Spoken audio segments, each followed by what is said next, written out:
Vamos lá, pessoal. Hoje é dia de café com fertilidade, que é o quadro onde a gente grava ali as perguntas que vocês mandaram. Dê uma olhada nas 3 perguntas de hoje, são bem legais. Acho que vai dar pra gente falar bastante coisa. Então, se você gosta do café, senta aí, relaxa, pega um cafezinho, sai todo sábado de manhãzinha. Se você é novo aqui no canal, se inscreve no canal, por favor, para ajudar a gente a crescer. E bora pro vídeo, pessoal. Bora lá.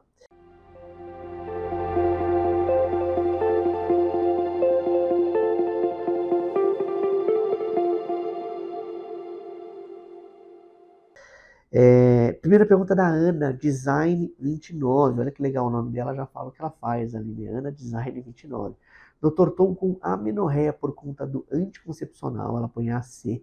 Minha doutora disse que eu trataria com AC de ano 35. Isso é verdade? Bom, vamos lá, Ana. Acho que a primeira coisa é não. Se você está tendo amenorreia, a primeira coisa a descobrir é se ela é realmente do contraceptivo. Acho que algumas perguntas sempre faltam aqui do ponto de vista clínico. A primeira coisa é, você está tomando de forma contínua? Se sim, normalmente as pacientes que usam de forma contínua tendem a entrar em amenorreia, que a gente fala param de menstruar. E aí o Diane 35 seria um ciclo, né? A paciente faria pausa durante o uso. O segundo ponto é que alguns contraceptivos são só de progesterona, e os contraceptivos de progesterona, eles causam atrofia endometrial, o endométrio fica fininho, e na maioria das vezes a gente realmente pode trocar o contraceptivo e faz a paciente voltar ao normal, tá bom? Mas acho que o primeiro ponto é parar o contraceptivo para realmente ver se é do contraceptivo. Outros contraceptivos que não causam amenorreia são contraceptivos que têm estrogênio junto, que é o caso do Diane 35. Então você toma estrogênio, né, na primeira fase junto com a progesterona ali, quando você tem a pausa, você sangra. Normalmente sangra um pouquinho menos do que o normal, mas sangra, tá bom? Então se você está com contraceptivo, na verdade o outro não é o tratamento, é descobrir se outro contraceptivo você também vai entrar em amenorreia, ou seja, vai parar de menstruar. E há algumas formas para isso, não tomar de forma contínua e não tomar só progesterona. São duas causas. Agora, uma parcela grande dessas pacientes que têm amenorreia com contraceptivo param de tomar, voltam a menstruar normalmente. Quando voltam o contraceptivo, podem entrar em amenorreia de novo. Nesses casos, a gente não fica tão preocupado, né, já que está tudo na mão do ginecologista. Dá para a gente olhar ali a reserva ovariana, dá para a gente olhar outras informações, mas realmente precisa descobrir a causa, tá bom? Não dá para tomar pílula e achar que sempre vai estar na amenorreia e que não tem problema nenhum. Principalmente a reserva do ovário. Se você está numa faixa de idade onde você precisa se preocupar com a reserva ovariana, que eu sempre falo que é dos 32 aos 35, dos 30 aos 35. Você deveria parar e estudar a sua amenorreia, ver se realmente você volta a menstruar, se o ovário volta a funcionar, para depois escolher um outro método, tá bom? E aí cuidado para não engravidar entre a troca dos contraceptivos. Beleza? A Gabi Xavier perguntou o seguinte: doutor, fala sobre corpo lúteo. Ele aparece só após a ovulação? Pode se engravidar após isso? Boa pergunta, vamos lá. Primeira coisa que ela perguntou aqui, falar um pouco sobre o corpo lúteo. O que é o corpo lúteo? Né? O que é o corpo albicans? O que é essa estrutura funcionante típica de segunda fase do ciclo menstrual?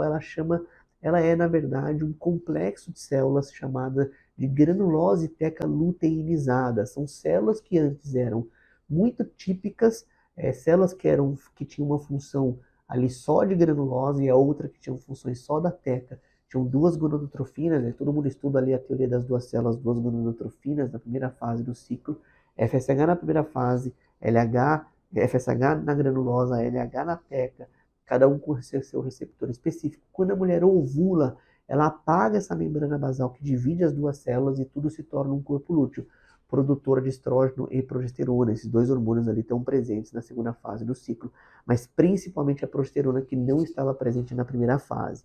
Essa é uma parte bem importante. A segunda coisa, ele só aparece depois da ovulação? Sim, isso é verdade, né? O corpo lúteo só aparece depois da ovulação. Agora, existem alguns cistos hemorrágicos, algumas coisas que ficam no ovário ali, que demoram para serem reabsorvidos, que confundem com o corpo lúteo. Então, na verdade, o corpo lúteo é realmente só após a ovulação. Ele, de qualquer forma, corpo lúteo funcionante, que a gente fala, é um corpo lúteo que vai durar no máximo 14 dias. O corpo lúteo ele tem uma meia-vida determinada, não tem nada que mantém ele vivo ali. Então, basicamente, depois dos 14 dias, ele só se mantém vivo se você tem o HCG, que é um hormônio que estimula direto ali a estrutura do corpo lúteo. Agora, se você não tem isso, você não engravidou, você vai menstruar e um novo ciclo menstrual vai começar. Pode se engravidar após isso? Ó, as janelas de gravidez elas são muito complicadas de calcular exatamente na data. É verdade dizer que dias próximos ali da ovulação são os dias ideais, as taxas de gravidez são muito altas, mas existe um gráfico que eu já procurei várias vezes que eu dava em aula, eu não achei mais, que é um gráfico que mostra taxa de gravidez em várias fases do ciclo, e tem ali 2, 3% até de gravidez durante a menstruação, que são óvulos que foram ovulados em momentos diferentes, são endométrios que estão em fases diferentes. Então nada disso é impossível, né? Quem estuda a reprodução humana sabe que as pessoas engravidam em situações ali muito adversas. Agora, é claro que as taxas de gravidez nos extremos são bem baixas. Então, se você namorar muito fora do pico de ovulação ali com o corpo lúteo presente, a ovulação já aconteceu, você ainda corre o risco, tá bom? Então, observar o corpo lúteo não é um sinal de que você está protegida, na verdade é o contrário, é um sinal de que a paciente ovulou aquele mês e que você deve sim se preocupar com os outros dias, tá bom? E o final que eu queria comentar sobre isso é não usar a tabelinha para evitar a gravidez, se esse for o seu caso, né? Se você estiver olhando o corpo lúteo, ou o inverso também é verdadeiro, se você está querendo engravidar, a tabelinha também não é o ideal, é namorar mais ou menos no meio do mês ali, tudo certo, tá bom? O empuxo natural vai fazer com que você acerte o dia. Beleza, vamos lá, ó. Foco no Jaleco BR. Foco no Jaleco BR, olha que legal, deve ser alguma pessoa que estuda saúde, aí, ou biomédica, ou médica, ou enfermeira. Que legal, seja bem-vindo à área da saúde. Ela perguntou o seguinte: BIRADS 2 não pode tomar anticoncepcional via oral? Dá para ver que a pergunta é realmente bem de quem está na área da saúde? Não sei, depois responde pra gente, foco no jaleco. Se você é da área da saúde ou não, se você estiver acompanhando o canal, beleza? Bom, a primeira coisa é, pode tomar anticoncepcional sim, assim, não existe restrição. O que é o BIRADS 2? O BIRADS 2 é uma classificação americana, que é o Breast Imaging Data System Report, que uma coisa que os Estados Unidos criou, né, o Colégio Americano de Radiologia criou, para trazer as informações das alterações da mama, né, tanto ultrassom de mama como mamografia, inicialmente na mamografia, para dizer quais são as alterações. O BIRADS-2 são as alterações benignas da mama, que não são suspeitas de malignidade. Essas existem várias, né, calcificações grosseiras, por exemplo, podem ser BIRADS-2, e não tem nenhuma ação ali com o contraceptivo.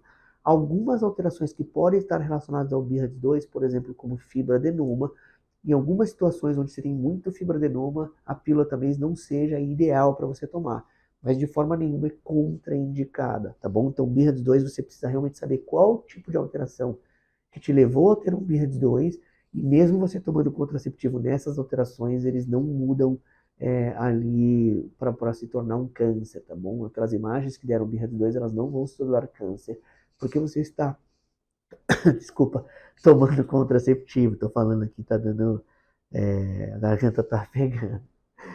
Beleza, pessoal? Então era isso. Acho que quando a garganta começa a dar um pipi, né? Porque tá na hora de acabar o café. Então, BIRADS-2 sim, pode tomar contraceptivo, só atenção quais são as alterações que formaram ali o BIRADS-2.